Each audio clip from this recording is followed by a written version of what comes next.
what's up, everyone? Welcome to Redeemer Youth Live. I'm here. My name's Baco. My name's Brian. Hope you guys are having a great day. Welcome to our I know pre-show. I am. So Baco, you are always having a good day, though, so I feel like that's not fair for most of us. Oh, well, that's life. Hey, whatever. Hey, thank you guys for being here. We're super, super excited that you're here. I want to encourage you to... okay, our thing is off. Weird. All right, well, hey, we can still talk to you. I encourage you guys to comment in the chats and share this with somebody. We'd love for you to get the word out, to share what's going on right here. Yeah, we'd love for more and more people to become a part of the community that's going on right here. Yeah. Right in the chats. We're here. We can engage with you. We'd love to hear from you. With all of that, too, Baco, tonight we begin a brand new series. What is it? Called Dangerous Prayers. Dangerous prayers. Dangerous prayers. I'm praying for like a volcano to explode, or for like natural disasters is what okay. the series is. No, no. This series is gonna be awesome because I think a lot of times, like I know at least for me, my default tends to be like really lame prayers. I see. Like prayers that are like, Okay. I pray for safe travels, and I pray for world peace, a good game. You know what I mean? Like type of- prayers that are no? just like not, No. like they're good. They're not like bad prayers, but I think that God calls us to more. And so we're going to be doing a series that is, Michael, the camera keeps shutting off. Can you fix this? Thank you. Sorry, everyone. The shutter is like automatic. We're figuring this out. So we're doing a series, that is going to challenge you to pray more dangerously, that God might actually do miraculous things in you and through you. So it's going to be an incredible series. I'm super excited about it, Baco. And in this series, too, we want more danger. yes, like Okay, in I a see. good way. In a like, good way. Bring on the danger. I see. Bring on the danger. In all that too, one of the things that we're going to do throughout the series is that we're encouraging you to text in your questions. In a couple of weeks, we're going to do a Q&A night where we're going to answer the questions that you're asking. And so you can text in your questions to 763-200-8225. And if you have questions about God, faith, the Bible, life, those are the perfect kind of questions because we encourage... Give us a challenge. Give us a challenge. We encourage curiosity, and I think that anybody, no matter whether you are a follower of Jesus or not, we should be asking questions about faith and spirituality anyways. So that's all happening tonight, Baco. Yep. I'm excited about it. You'll find out more about it tonight as we get going into the night. But Baco, we're going to play our game for our pre-show viewers only.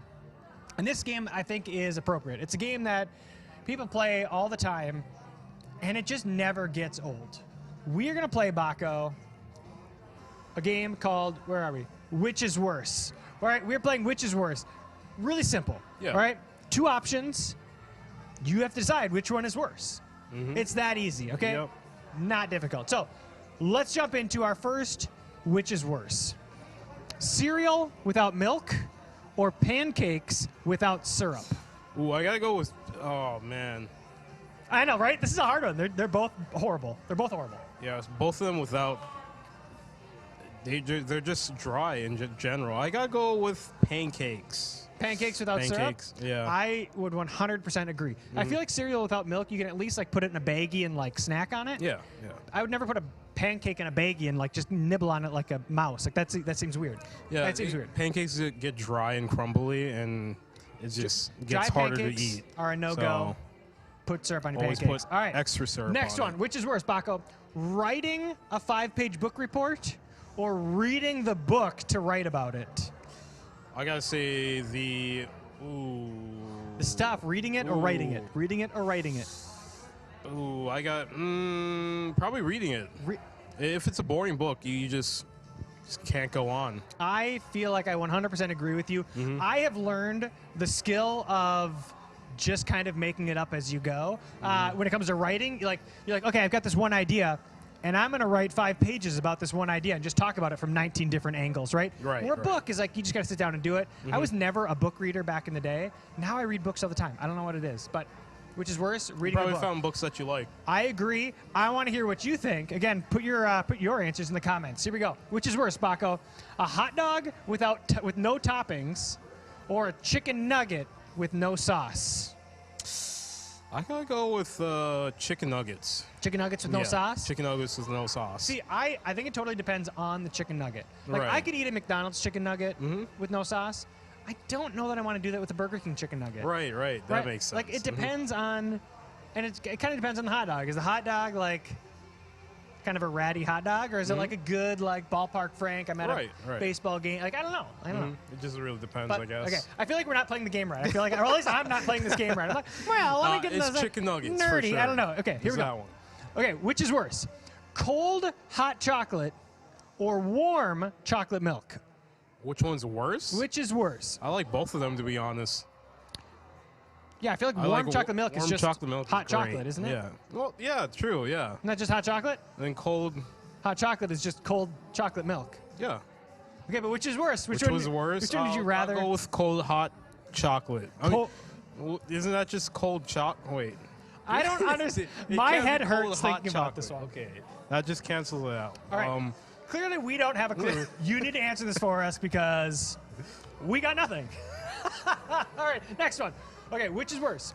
Getting a free high-rise apartment and a fear of heights, or getting a free yacht, but you get seasick extremely easily? Gotta be the yacht, easily. Yacht? Because with the high rise, you can just, put up curtains and just live there. I agree. I would Gotta be, I would rather be afraid than sick. Mm-hmm. Honestly, I would rather just about anything in this life as long as I don't feel like I have to throw up. When I get nauseous and I have to throw, like, I feel like there's no worse experiment for a human being than that, like, I know I have to throw up, You're right. but I don't want to. Like, that is the lowest of lows. I've never experienced worse. Gotta be careful. Yeah. Can't move too quickly. Or It's the just, worst. That's a no-go for me. That's a no-go for me. All right, next one. Which is worse? Waking up with no more clean underwear, waking up with no more clean shirts. Waking up with no more. This should be easy, Baco. I gotta go with underwear. Okay, let's go. Yeah, it's No clean underwear. That's gross. Yeah. That's gross. Like no clean shirt. Listen, we can get by with that. We have a little BO. That's fine. No clean underwear. Yeah, put on a sweatshirt. That is not an okay thing. Yeah, that's no good. All right, so keep your underwear clean, I guess, is the moral of the story for that one. All right. Which is worse, Baco? Only drinking flavorless LaCroix for a day. So just LaCroix. So LaCroix. Yeah. Or only drinking Pepsi for a week. I gotta go. Pepsi is worse. Pepsi is I pretty do bad. not want to drink Pepsi for a week. Pepsi is pretty straight. bad. That's, No. I mean, unless I can have water, but if I have to replace water with Pepsi, it's a no-go. Yeah. Well, okay. Mix It Yourself says, or is worse. Which is worse? Or is Or is worse. worse. I'm not sure what that means, but I'll go with it. All right, Baco, which is worse? Giving a no-prep speech in front of your class, doing all the work for a group project. Doing all the work for a group project. I've done this many times. Completely easy. Piece of cake. Piece of cake. This one sucks because Yeah. you're up all night. When you have the gift of gab, this is not hard. When you have the gift of gab, that is still really frustrating, no matter who you are. So there you go. All right, last one, super fast, speed round. Which is worse, falling asleep in a room that is far too hot, The too hot or one. falling asleep in a room that is far too cold? It's the too hot one. I agree. Yeah. Too hot. You Yeah. just- For sleeping, you just I'd rather can't cold. sleep. I would rather cold. All right, that's all the time we got for which is worse. Thank you guys for playing. With that, we're gonna get rocking. We got a fun video to kick us off in 30 seconds. So until then, Enjoy. we'll see you again. Peace.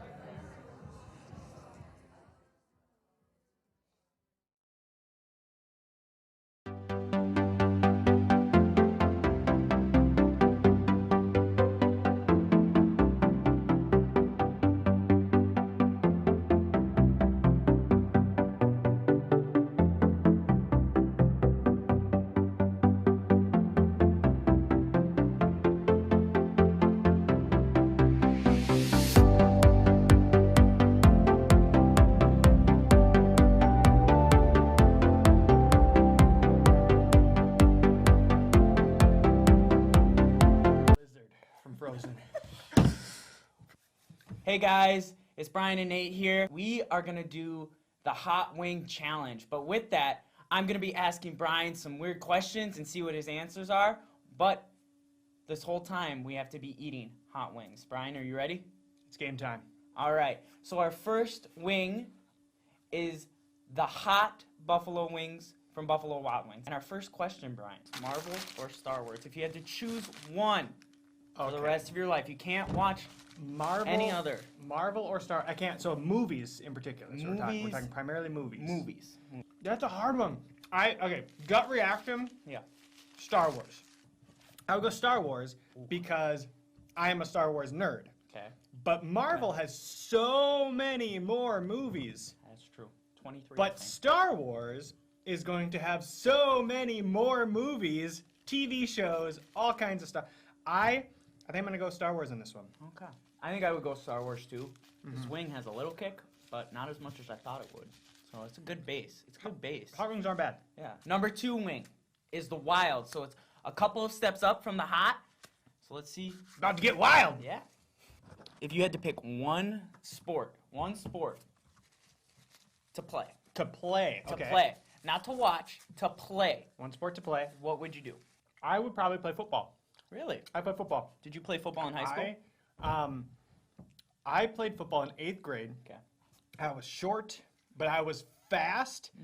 And I mean, I don't look like much. I was ripped. As a little 8th grader, I could pull linemen 10 yards down the field with me. I was a really good running back until old man 8th grade Brian I fractured my hip. What? How? I was running, I got tackled, and I fractured my hip. And that's what happened. So Okay. All right, this one has a little bit more kick. Towards the back of the throat. I'm like not getting anything out of this one. I'm gonna pull another one out. You haven't grown since, have you? I have not grown since 6th grade. It's all downhill from now. It really was. I hit my growth spurt, and then I've stuck there ever since. I didn't feel like these were very hot. These, I'm feeling it. Like, I went for a second one, but Okay. because the nose is running just a tad. All right, guys. This is a new wing, or a new version of the Blazing Wings from Buffalo Wild Wings. It's the Carolina Reaper. Carolina Reaper Blazing Wings. Yes. Carolina Reaper, it's one of the hottest peppers in the world, and it's in this sauce. And I'm very scared. Okay. Good flavor. I'm like nervous. I'm waiting for the spice to hit. All right, we need a controversy question though, Brian. If you could do one other job besides a youth director, Okay. what would it be? I would either be a chef Really? or I would be and okay, this speaks to why I probably wouldn't be the right fit. Whatever the job is where you get to like explore under the oceans. What's that called? Scuba diver? Marine Marine biologist. biologist, maybe, yeah. I'd be in like that ballpark thing. Okay, now I'm feeling this. Now, yeah, now I'm feeling it. It's all over the mouth. My tongue is. Oh, there it is. I can do these though. I could. All right, my tongue is on Here fire. come the tears. My mouth is on fire. I'm gonna go for another one. Okay, I'm gonna do it. Ooh, the lips. I let it sit on the lips too long. Oh, my lips! I'm crying, so. I've got a little tears coming. I've got some tears coming. My gums are on fire. Can you feel it in your gums? Not in the gums. My gums. Tongue, though. Oh, the tongue just went. It's like numbing. I feel like I've got thumbtacks in my gums. Oh, lips. Oh, you got the tears coming. I Running told on you, your I'm gonna face. keep going though. This is also my lunch. oh, hit the back of the throat. Okay. Oh, okay. Now it's going to the head. Yep. Yep. I can feel the forehead heat. I can feel it. Oh, Yep. it's there. Yep. Blazing challenge. Hot seat, hot wing challenge. No I don't know. tears. I teared up, but I'm not like Brian. I didn't cry. Oh, I got tears. I got boogers. But you did eat more than me. My mouth is on fire. My gums have thumbtacks in them. Oh, it's like when you breathe in, too. All right, guys. This has been the Blazing Challenge with Brian and Nate. I'm the fire lizard from Frozen. All right. I don't know about you guys, but that afterwards was not good either. But anyway, welcome to Redeemer Youth, especially all of you guys here and you guys online. My name is Nate, and these are my two friends, Mackenzie and Baco. So we have some updates, announcements for you guys. And our first announcement is youth leadership training is coming up on March 7th and 14th. That's 2 Sundays back to back, where we are going to be diving into all things youth leadership training, from small group, growth group ministry, all the way to camp ministry. And then our second announcement, and this is a very big announcement. Our camp leader applications are open now, so go apply to be a camp leader. It's going to be absolutely amazing.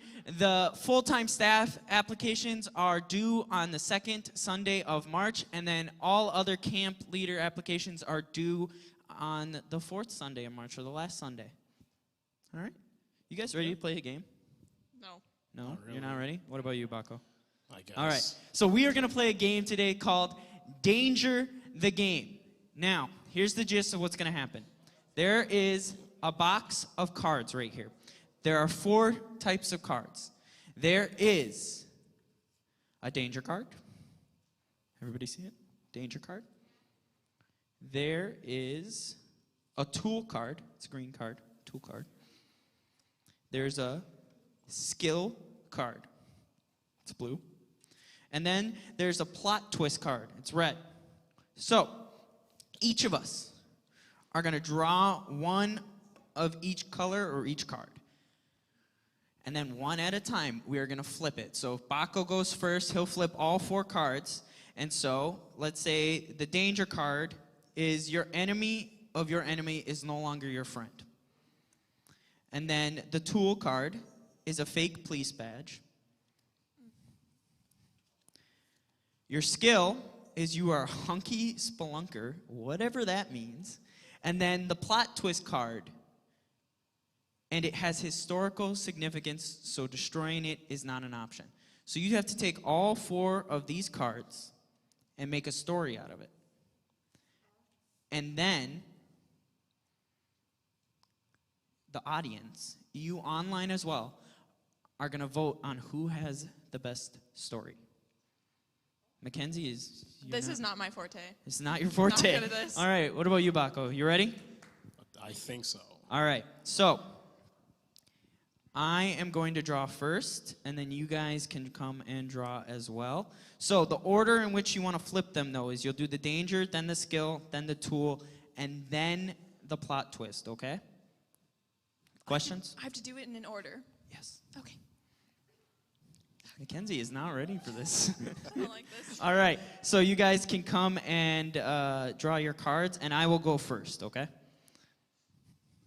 Oh, gosh. This is very nerve-wracking. You don't know what's in the plot twist. Very, very Thanks, Nate. nerve-wracking. Yeah, you're welcome, Mackenzie. All right. You guys got one of each? Okay. So, my danger card is I am dangling over a pit of flaming spikes. Okay. Okay. My skill, I can hide anything on my person. My tool is I have a license for any vehicle. And the plot twist is, but there's a powerful urge to pee, and any sudden movement will cause a medical emergency. Okay. Give me a sec to... Okay. So one day we were in the church. Brian and I, we were up in the youth room, and I walked in. I walked into my office, except it was no longer my office. I was dangling over a flaming pit of spikes. So I had to hide my key, and I could hide my key on my body so nobody would know that my key is on me and that it was in there. I also have a license for a crane. Now, a crane can pick me up. I have a remote control. Can pick me up and bring me from over the flaming spikes and out of it, or from over it, okay? So I have the license to do that. Now, when I'm doing that, I have this sudden urge to pee. It's like the worst. You've been holding your bladder for like the whole day. You have not peed at all. And so while I'm doing this, I have to be so careful. Otherwise, even a simple too much movement of my thumb on the remote control I'm going to have to go to the hospital. Not only because of the flaming spikes, but because I peed my pants. So I did that, and as I'm moving my thumb, it's like twitching. I'm shaking because I have to pee so bad. Twitching. I got the crane. It's moving me. It shakes a little bit like I'm going to fall over the flaming spikes. But thankfully, I got out of that situation. All right, you guys understand? That was my story. It was okay. That was very good. It was very good. That was All right. I forgot all of it already. You forgot all of it? All right, let's see if you can do better. All right, Baco, you're up first.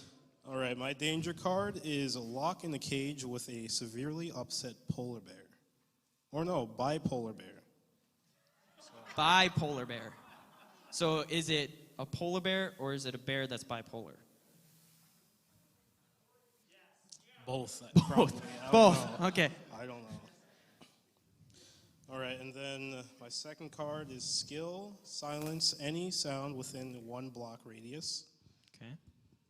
My tool is a pencil that can draw anything into existence. That's and then plot twists with too many self-destruct buttons. So I have to be careful with that. You have too many what? Self-destruct buttons. Okay. I think it's on the pencil. Okay. All right. Good luck. I'm in a cage with a bipolar polar bear that's severely upset. And I use my power to, I don't know, silence everything within a 1 block radius so no one can hear my screams. Oh my God. Because I'm pretty sure I'm dead. I use my pencil to draw a machine gun, but unfortunately I hit the self-destruct button and the machine gun disappeared with the pencil, and I die. Okay. All right, let's hear it for Baco. Go. All right, Mackenzie. Take us home. Take us home. Okay. This is gonna be good. Okay. So my danger card is your snoring woke the dead and they've come back to shut you up for good. That's good. What card is this? My skill card is I can change my own gravity at will. My tool is a lucky penny. Okay. Oh, that's a great tool. And the plot twist is I've just fainted. Okay. Explains the snoring. Okay. So I'm in bed. Casual. It's fine. But I'm not alone in the room, apparently. And I wake up, and there's zombies everywhere. Very stressful. Don't know how to handle it. But I can change my own gravity. So it's fine, because I start running on the ceiling, and I escape. Almost. Okay? Because I get down the stairs, boom, fainted. Not good. Not going well for me anymore. But it's okay, because I have a lucky penny. So even after the zombies have started chasing me, I throw the penny at them, it distracts them, they start chasing the penny, they start going after Abe, not me, so it's fine, and then I get away. Okay, wow, that was good. All right, That was really good. all right, we're gonna vote now. We'll go with me first. Who thought my story was the best? Clap or yell, put it in the comments. Okay, I'm disappointed in all of you. All right, what about Baco? Yeah, Baco! All right, apparently I'm not doing too well so far. Mackenzie, let's hear it for Mackenzie. All right, Mackenzie, you were the most nervous, yet you won the game. Thanks. So Baco and I congratulate you. Thanks for playing, guys. But we're gonna move into the next part of our night.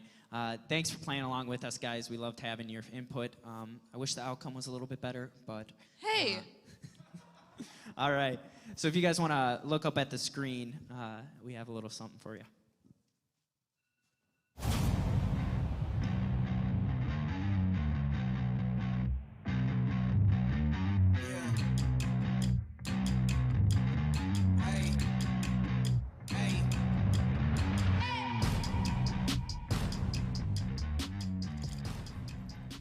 Thanks. What's up, you guys? That Danger the Game is like my new favorite game of all time. I think it's so much fun. We are beginning a new conversation today called Dangerous Prayers. Now, prayer is, for me, prayer has always been this thing that was just an odd experience. You know, for me, when I first became a follower of Jesus, I didn't understand prayer. Because all my life, I've had just really weird experiences with prayer. Maybe you have too.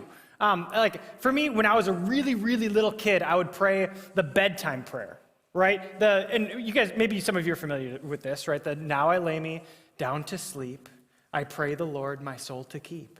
And if I should die before I wake, I pray the Lord my soul to take. Which is really messed up to pray when you're 3 years old, right? So that was my first experience in prayer, was the bedtime prayer. Also, growing up, I didn't grow up in a super religious family or anything like that, but when we did go to church, we would go to Catholic Mass. And the Catholic Mass that we would go to, the father, the priest, would do the whole Mass in Latin.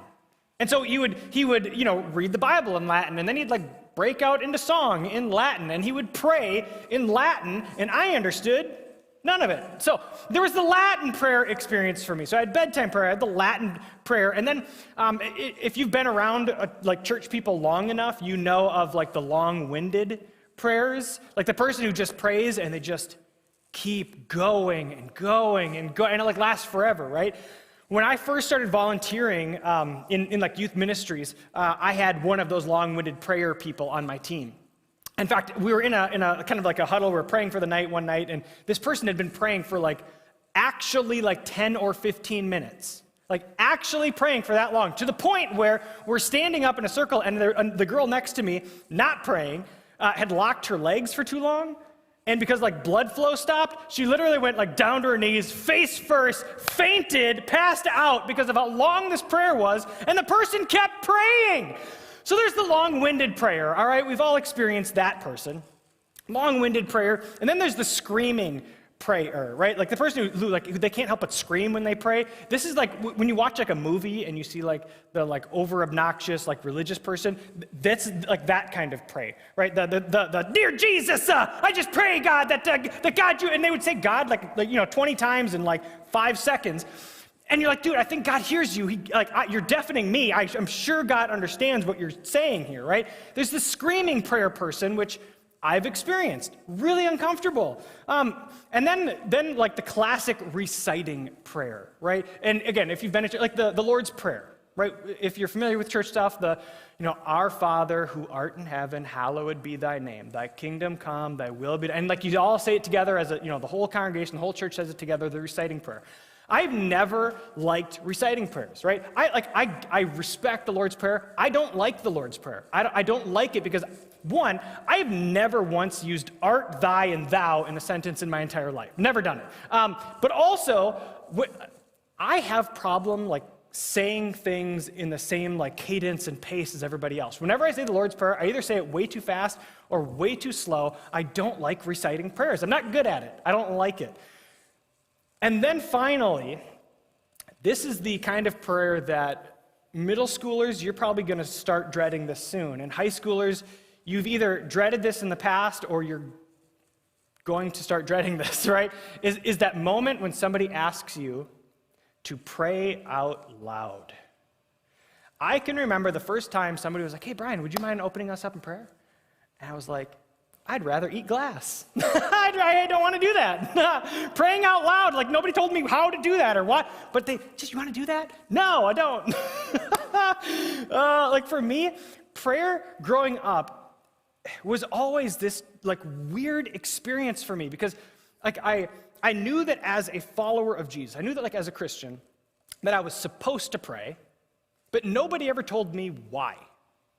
Right? And I had all these weird experiences as to how to pray, but I would rather jump off a bridge than pray most of the prayers I'd ever heard, right? And so for me, prayer was this weird experience for so much of my life, for so much of my faith life in particular. And I think that's how a lot of people tend to feel, is that prayer is I know that I'm supposed to do it, but I'm not sure really why or does it do anything? It's just this odd thing for so many of us. And yet, what I've come to learn is that prayer is actually one of the most powerful gifts that God has given us. I mean, it's crazy that God loves when we pray, because he loves you. He loves talking with you. He loves connecting with you. He loves being with you. And God actually wants to move in your life. You've probably, in science class and stuff, you've heard of the whole if-then concept, right? The if this happens, then this happens, right? You guys have heard that? Yes? Yeah? Okay, yeah, if-then, right? No duh. Did you know that there's more if-then statements about prayer in the Bible than anything else? That if you would pray, then I would heal. If you pray, then I would hear. If you were to pray, then I would restore. Then I would recover. Then I would move. That there's more if-then statements about prayer than anything else in the Bible. It's like God is giving us this clear promise that if we pray, if we actually invite him to do the miraculous, to do the supernatural, to do the incredible in our lives, then God will actually move in that way. And yet, I know this is true for me, and it's probably true for you, for most of us, our prayers, if we're really honest, tend to just be really lame and safe and boring. I mean, tell me if this sounds familiar to for you, when you pray. You know, the Lord, I want to pray for safe travels. Lord, I want to pray for good grades. God, I pray I have a good game. Sound familiar? Now, don't mishear me here. Those are fine prayers. Those aren't bad prayers, right? I want you to know those are not bad prayers. But if that's where our prayers stop, we have completely missed all that God wants to do in your life. That we've put these weird limits on what God can do. That in the Bible, God says things like I can do infinitely more than you could ever ask or imagine. And so we ask for a good game, right? God wants to do these incredible things in our lives, and yet for most of us, our prayers are just kind of lame. And so what we're going to do over the next 3 weeks is we're going to look at 3 prayers in the Bible that people pray that are prayers that have the potential to transform your life. And what I need you to know is that these are not going to be, read and repeat kind of prayers. These are not hey, if you prayed these words in this specific order, then hey, the magical formula happens. That's not what this is at all, okay? These are going to be prayers that I hope you can pray in your own words, in your own ways. But what I also need you to know is that these are not going to be safe prayers. These are going to be prayers that are actually going to move you out of your spiritual comfort zones. That these are going to be prayers that actually challenge you to pray beyond yourself. That some of what we're going to talk through over the next 3 weeks is not just going to be asking God for more stuff, but it's actually going to maybe require you to ask God to bless people in crazy, huge ways that you don't even like these people. In fact, some of these prayers, they're not going to ask God for a safe life, but they may actually invite God to make your life difficult and bring heartbreak if that's what it takes to love people better. What we're going to do over the next 3 weeks is talk about dangerous prayers. Now, one of the things that we're going to do in this series, one of the things we do every year that I'm really excited about is we absolutely believe to the core of our being that no matter where you're at in your faith journey, whether you believe in God or not, that you should always have a level of curiosity where you are asking questions about spirituality, about faith. That if you ever get to a place where you just stop questioning things, you're limiting yourself. That we want to create a space where you are always open and free and able to ask questions about God, about faith, about the Bible, about life. In this case, we're going to be talking about prayer. And you're going to be challenged in this prayer. And I hope that you have questions. And so what we want you to do throughout the course of this series is that we're going to invite you to ask your questions. And there's going to be 3 ways that you can do that. One, you can write down your question on a piece of paper and turn it in on the back, we got a table in the back there in person. If you're connecting with us online, you can write your question right in the comment section, and we'll find it there. But for all of us, in fact, probably the best way to ask your questions is to text in your questions. And you can do that at this number right here, at 763-200-8225. Okay, put that number in your phone, write it down somewhere, take a screenshot of it. This is the place where you can write your questions completely anonymous. And then in a couple weeks from now, we're going to have an entire night dedicated to answering the questions that you guys are asking. In fact, we're going to bring in some guests to actually help us answer some of the questions too. So I'm really, really excited for that. And those Q&A nights tend to be the best night of the year. We've done these for a number of years, and every year they tend to be the ones that you do not want to miss. So if you have questions throughout the series, ask them. In fact, if you have a phone, if you get up to write a question in the middle of like this whole night, do that, okay? I want to encourage you guys to do that. And if, hey, Thursday morning rolls around and you're like, I wonder about this, text it in, send it to us. Be asking your questions throughout this series, and we're going to have an awesome Q&A night in a couple weeks. So with that, let's jump into our first prayer, okay? Our first prayer that I want us to talk about this week comes from a guy in the Bible named David. If you've heard of David and Goliath, you're familiar with that story. It's that David. Now, David actually eventually becomes a king. That this guy who kind of went from being a nobody eventually becomes this incredibly, crazy, awesome warrior. It becomes a king to the point where, he is like the celebrity of celebrities. Everybody on the planet knows who King David is, all right? David is that guy. David has so much power and so much authority and so much respect that he could tell anybody to do anything he wanted, and they would just do it for him. That's the kind of power this guy had.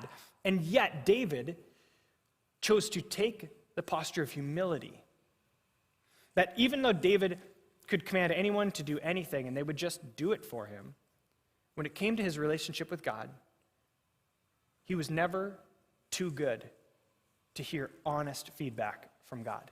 In fact, this is where his prayer, our first dangerous prayer, comes from.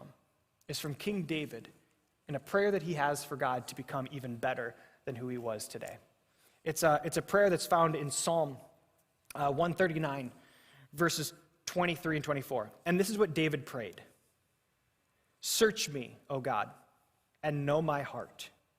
Test me and know my anxious thoughts.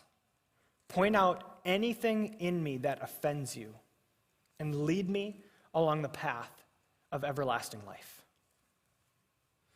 Now, this is one of those prayers that doesn't really seem like much on the surface. In fact, this is one of those prayers that it almost sounds really poetic, and it just rolls off the tongue really nicely. This is one of those verses from the Bible that you might see as a bumper sticker slapped on someone's car, or printed on a mug, right? At face value, it seems just kind of like one of those oh, that was nice sort of verses, but actually, this is one of those prayers that has the potential to transform your life. But this is one of those prayers that, if you choose to pray it genuinely, can actually be really dangerous. Because to pray a prayer like this, it doesn't seem like much on the surface, right? Because we read this and it's search me, O God, and know my heart. And most of us have this well, I know my heart, right? I know who I am, and okay, yeah, God, and God knows me. I know God knows me. God knows my heart. I know, and I'm a good person. I know that my heart is good. I'm here at church right now, right? I maybe read my Bible or I pray. I do nice things. I'm a good person. I have a good heart, right? Well, there's another character in the Bible named Jeremiah, and he actually challenges that. He writes in Jeremiah 17:9. He says that the human heart is the most deceitful of all things. But the human heart is one of those things that will trick you more than anything else. But the human heart is deceitful, is the most deceitful of all things. And that's actually really true if you think about it. Because, we're not gossips, right? You're not a gossip. I'm certainly not a gossip. I just like to vent sometimes. Right? I know that, yeah, okay, maybe I'll say something that I shouldn't, or look something, or do something, or think about something that I know that I shouldn't, but I'll keep it a secret. Nobody needs to know about that.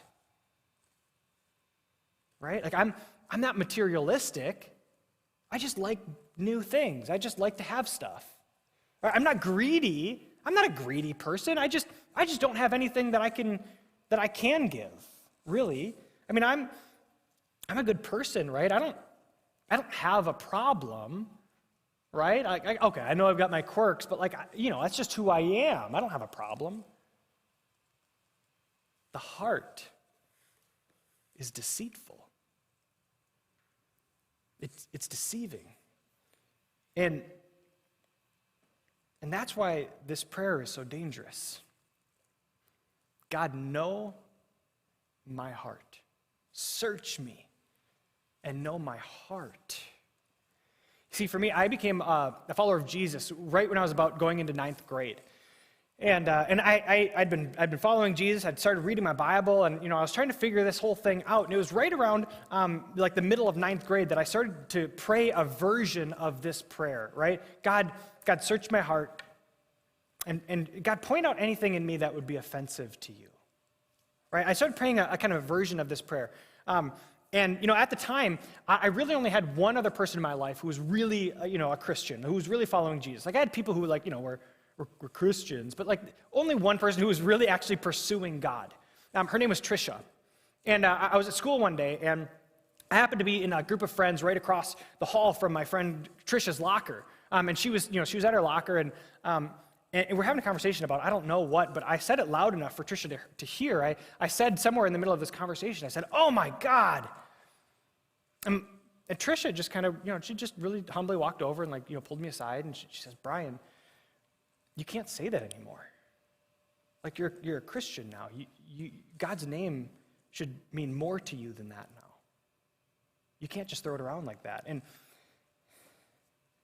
I heard her say that, and my initial reaction was, "Who are you to tell me that? How dare you call me out on something as stupid as saying, 'Oh my God'? I mean, come on, right? Because that's what we do. That when somebody calls us out of something that's kind of offensive in us, when somebody calls us we get protective, we get defensive about it, right? And we try to, look at me. I said, 'Oh my God.' Well, what about you? What you did?" And we get all defensive about it. And that's exactly what I did.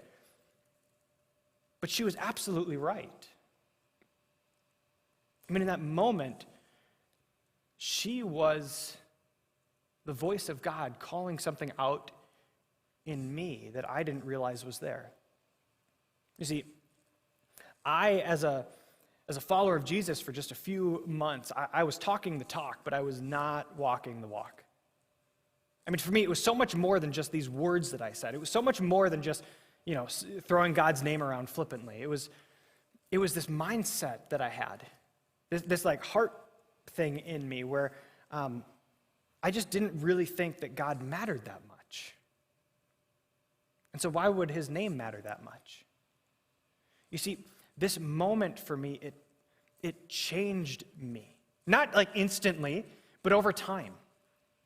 Because you see, because somebody called out of me what was offensive to God, I started to actually treat God's name with more honor and more respect, which eventually helped me love God a little bit more and honor God a little bit more. And as I began to love and honor God a little bit more, I began to love and honor other people more. And as I began to love and honor other people more, I became a person who was more loving and honoring towards the people around me. That's who I became. You see, it began this journey of growing and becoming someone that I wasn't at the time. You see, it's this dangerous prayer that can transform your life. God, search my heart. God, point out anything in me that is offensive to you. It says in one part in the prayer, David prays, God, search my heart and know my anxious thoughts. You ever feel anxious about stuff? Yeah, we all do. We all feel anxious about things. What thoughts or anxiousness or even fears maybe, what anxieties do you hold back from God? Like, what are things that you don't really bring to God? I mean, maybe for you, I mean, do you have anxiety over what people think of you? Like, you worry about what people might be thinking about you all the time, what you're posting online, or what you wear that day, or how you look, or you're just so concerned about what other people think of you. Or maybe you're just afraid of what life after high school is going to look like. You seniors and you juniors, maybe you're in that place of, well, I just don't know. I don't know what's going to happen. I'm not sure. And you have this fear about what life might look like next. Or maybe you're just constantly worried about your grades. Right? What are your anxieties? What if you actually got honest with God about what you were anxious about? What would it look like if you were to actually say, God, I don't like this in me. I see this in my heart, and I don't know how to get rid of it, God, but here it is. I mean, what if you actually trusted God and allowed him to call out of you what he never intended to be there in the first place? And what if you allowed God to put into you what he desired for you all along? That's what a prayer like this has the potential to do. You see, knowing your fears and anxieties, it matters because that's the place where you can find out where maybe you are not trusting in God or relying on God in the way that you need to. What are you anxious about? God, would you point that out in me? How can I trust you more? How can I rely on you more? About 3 years ago, I almost lost my dad. My dad's entire life, he's had some like lung and heart issues for his entire life. And about 3 years ago, his heart just started to fail. And so he got rushed to the emergency room, and after a bunch of weird things that ended up happening, he finally got to see the doctor, and the doctor went in and they did all these scans on him, and what they told him is that he needs to have heart surgery pretty much immediately. And I don't know if you know this, but heart surgery is a big deal. They needed to replace one of my dad's valves in his heart, and they're walking through this whole thing and of how heart surgery is this dangerous thing because they're literally doing surgery on the thing that keeps you alive, right? So they have to like take your heart and connect it to like a whole different machine because they're gonna make it stop. So they got to have the machine keep circulating blood while your heart's not working. And if you can make it past the surgery, well, then there's this long recovery period in order to even like get your heart back to working, fully functioning again, to be recovered enough. And so you got to do all these exercises, and you can't do certain exercises. And I gave you guys this because what they did is they gave my dad this this pillow that was shaped like a heart, and there were days where all he could do, because he was in so much pain, he would just sit and hug this heart for hours and hours because of the amount of pain he had. He couldn't move. He'd just sit and he would hug the heart because the recovery was so painful. And once you're fully recovered, well then, they had to tell my dad that there are certain things in your lifestyle that are going to need to change. There's certain things that you do and the way that you eat, and there's going to be certain parts of your life that you're going to have to change forever in order for your heart valve to be able to sustain your lifestyle. And it was so crazy because for years, my dad tried not to deal with his heart issues. But when it was finally time for him to get heart surgery, to go in and go through this dangerous process, it began this journey for my dad that was painful and hard.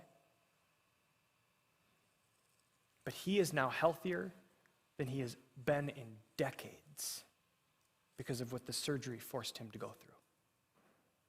You see, praying a prayer like this, search me, God. Know my heart. Know my anxious thoughts. Point out in me anything that offends you. A prayer like that, it's like asking God to perform open heart surgery. It's going to be painful. It could be a long recovery. It could be a journey that can transform your life and could lead you to a life that is greater and full of freedom, more than the life that you have right now. See, a prayer like this it's dangerous because because of the journey that it leads you through on the other side. And do you remember how the prayer ends? I mean, we've missed that part so far. But do you remember how David ends this prayer? He says, and lead me along the path of everlasting life.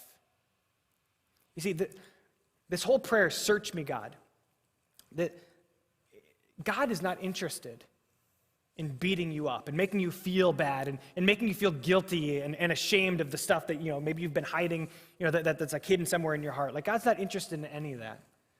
What God is interested in is you knowing his love for you.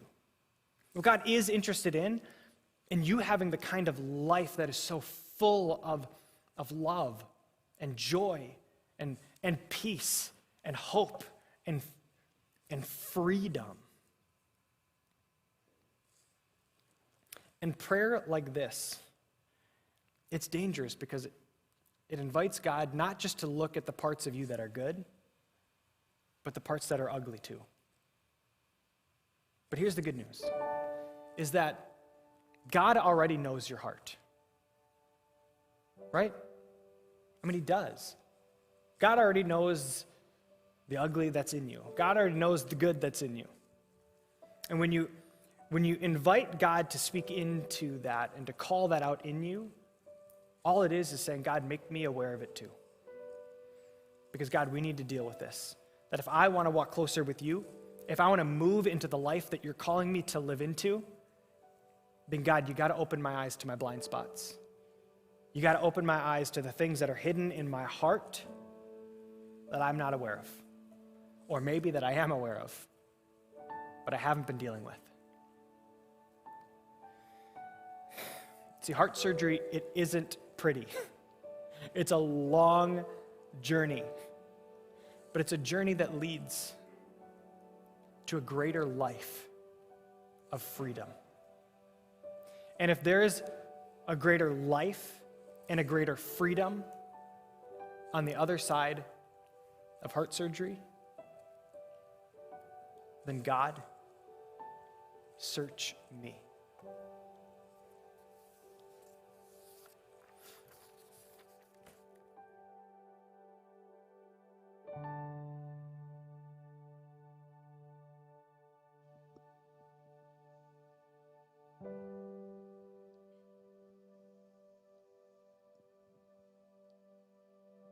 Here we go again, my mind racing, and I can't seem to win.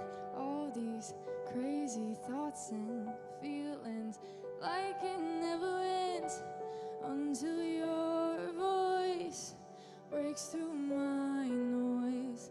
I know I'm not alone, I'm not alone.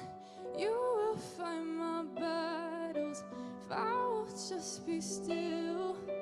Why would I keep running when you're right here? So quiet and let you speak through the silence. Here I am, no more hiding. You are in this moment, I won't fight it. I'll be quiet. I don't need to know what comes next. Tomorrow's in your hands. I can trust you with my future, 'cause you're already there. I hear your voice call me forward, and I know I'm not alone, not alone. Away with the distractions, I wanna hear what's true. The only words that matter, they come from you.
just be quiet. God, you're here in the silence. Here I am, no more hiding. You are in this moment, I won't fight it. I'll be quiet.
The atmosphere is changing now, for the Spirit of the Lord is here. The evidence is all around that the Spirit of the Lord is here. The atmosphere is changing now, for the Spirit of the Lord is here. The evidence is all around. The Spirit of the Lord is here. Overflow in this place. Fill our hearts with your love. Your love surrounds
The Spirit of the Lord is here.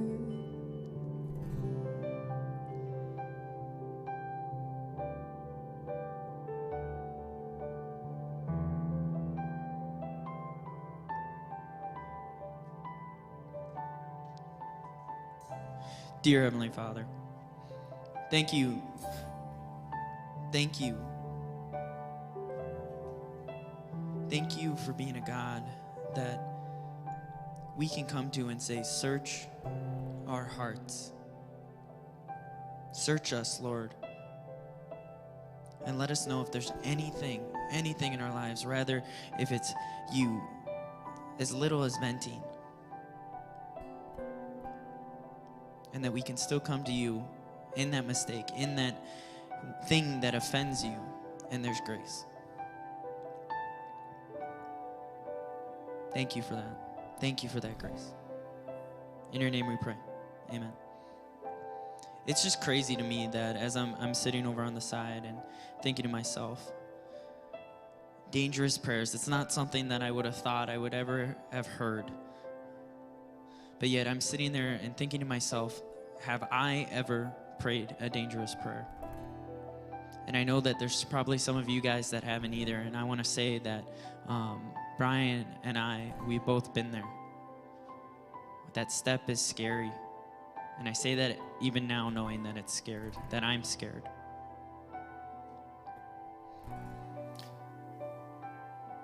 There's a song by Stephanie Gretzinger called Out of Hiding, and I think it's perfect for what Brian talked about and what we've been worshiping here tonight.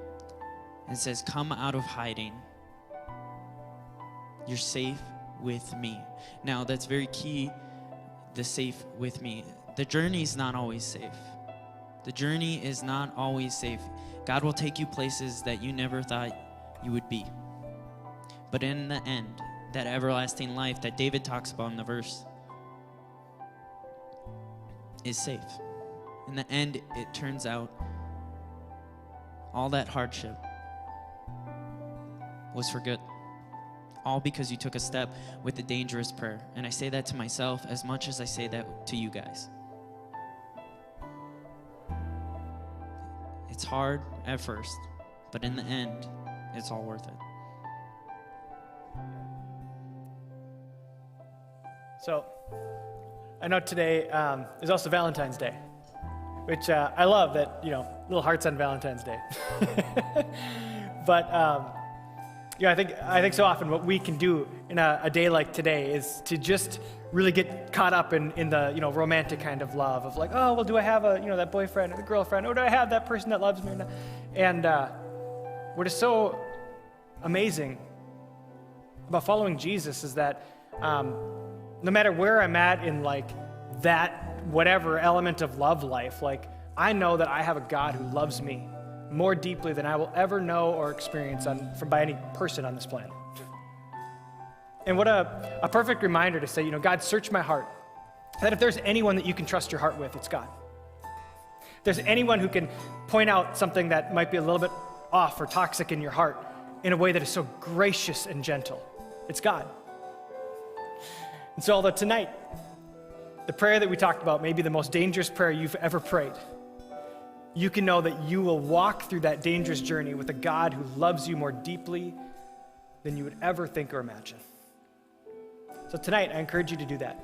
And if you've never taken that step of faith, if you don't know who that God is, if you've never received that love from God, then I would encourage you tonight to talk to myself, talk to Nate, talk to one of the volunteers here. Let us know. We'd love to pray with you. We'd love to talk to you about what it means to begin a journey of faith with God. With that, tonight, high schoolers, after this, you have a chance to go to your growth groups, to take kind of the message that we talked about tonight and go a little bit deeper with that. If you're connecting with us online, the Zoom link ID to connect in with a growth group is right there. But we always end the night with our tradition of the step. And again, maybe tonight is a pretty easy step that you need to take. And maybe your step is to pray that prayer. God, search me and point out whatever it is in me that's offensive to you. Whatever your step might be, let's stand together. And this week, let's commit to taking another step in our walk with Jesus. Are you guys ready? Let's say this together. Each week, we take a step to signify our continuing walk with Jesus Christ. 3, 2, 1, step. Have a great week. Thank you for joining us at Redeemer Youth. Here are 3 questions to help you take the message that you just heard tonight and go a little bit deeper. Question number 1. On a scale of 1 to 10, how would you rank your prayer life? I mean, 1 being like pathetically lame, and 10 being completely passionately faith-filled. How would you rank your prayer life? Question number 2. Can you think of a time where your heart led you to do something that you shouldn't have done? I mean, did you rationalize something? How did your heart deceive you and lead you astray? And question number 3. Have you ever asked God to search you or point out anything in you that offends him? See, today, if you're ready, maybe that's the very prayer that you need to pray. Search me, God. Again, thank you for joining us here at Redeemer Youth. We want to encourage you now to go and take your next step in your faith journey.